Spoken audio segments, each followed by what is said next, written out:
ఏంటి నువ్వు అక్కడే ఆగిపోయావు? రా, అక్కడే నిలబడకుండా ఇలా వచ్చి కూర్చో.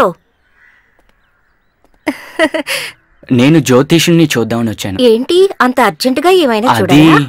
ఆయన ఈరోజు ఉదయాన్నే వచ్చారు. ఎక్కడో పెద్ద పూజ జరిగిందట. వచ్చే దారిలో అతను తంగని చూశారట కదా? అయ్యో, అంతలోనే ఊరంతా తెలిసిపోయిందా? ఆయన ఒకసారి పిలుస్తారా? అలా నిలబడకుండా వచ్చి కూర్చో. నేను వెళ్ళి ఆయన లేపుతాను.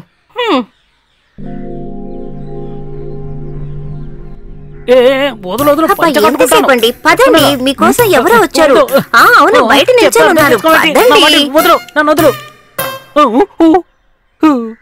నేనొచ్చింది మీకేదైనా ఇబ్బంది కలిగిందా? అప్పు వచ్చాడని తను చెప్పగానే నేను పరిగెత్తుకుంటూ వచ్చేసాను కదూ. మీరొచ్చిన పని ఏంటో చెప్తే వెంటనే నేను పంచాంగం చూసి చెప్పేస్తాను. ఆ విషయానికి జోస్యం చూడాలని అవసరం లేదు. ఈ మనిషికి అస్సలు ఏదీ జ్ఞాపకం ఉండదు. జోస్యం చూడ్డానికి అబ్బాయి వచ్చింది కాదా? ఓ ఇప్పుడు అర్థమైంది. ఆ తంగడి గురించి ఏదో అడగడానికి. అవును కదూ?